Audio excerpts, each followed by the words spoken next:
Perkenalkan, nama saya John Bona Saragi. Di sini saya akan berorasi tentang kondisi demokrasi Indonesia pada saat ini. Demokrasi adalah sebuah pandangan atau konsep politik dalam pemerintahan yang melibatkan warga negara atau rakyat karena memiliki hak dan kewajiban. Menurut KBBI, demokrasi adalah gagasan atau pandangan hidup yang mengutamakan persamaan hak dan kewajiban serta perlakuan yang sama bagi semua warga negara.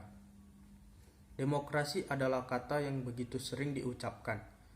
Namun, semakin banyak dibahas, semakin terasa pula betapa sulitnya mencari contoh tentang negara yang memenuhi tatanan demokrasi secara sempurna. Pelaksanaan demokrasi memang tidak sederhana. Banyak tahapan dan rincian yang syarat tata cara. Indonesia sendiri yang kita ketahui, sejak tahun 1950, Indonesia sudah menganut sistem demokrasi. Demokrasi di Indonesia berkembang seiring dengan pergolakan politik yang terjadi setelah kemerdekaan. Perubahan konsep demokrasi yang terjadi mulai dari demokrasi terpimpin, demokrasi parlementer hingga akhirnya demokrasi presidensial. Namun pada dasarnya, peranan pemerintahan dalam menjalankan demokrasi masih sangat dominan karena masih terlihat kekuasaan pemerintah yang tetap lebih besar dibanding kekuasaan lainnya. Meski Indonesia dipuja sebagai negara demokrasi terbesar se-Asia Tenggara, nyatanya indeks demokrasi Indonesia terus menurun dari tahun ke tahun.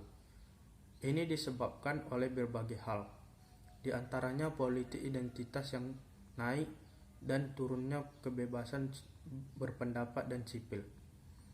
Hal ini bukan saja menurunkan indeks demokrasi tanah air, tetapi juga memecah belah Indonesia. Lalu menurunnya kebebasan sipil seperti halnya intimidasi, memotong bantuan sosial untuk rakyat di saat perekonomian keluarga yang sedang sekarat. Inilah beberapa hal yang mencederai demokrasi. Kita seolah-olah merayakan demokrasi, tetapi memotong lidah orang-orang yang berani menyatakan pendapat mereka yang merugikan pemerintahan. Jadi, ini pesta demokrasi atau tragedi demokrasi. Perlu adanya evaluasi oleh pemerintah mengenai bagaimana menjalankan sistem demokrasi yang baik untuk keseluruhan pihak. Jangan hanya menajamkan hukum kepada rakyat, tapi juga kepada pejabat. Untuk apa adanya perwakilan rakyat jika suara rakyat diredam dan malah memutuskan diam-diam?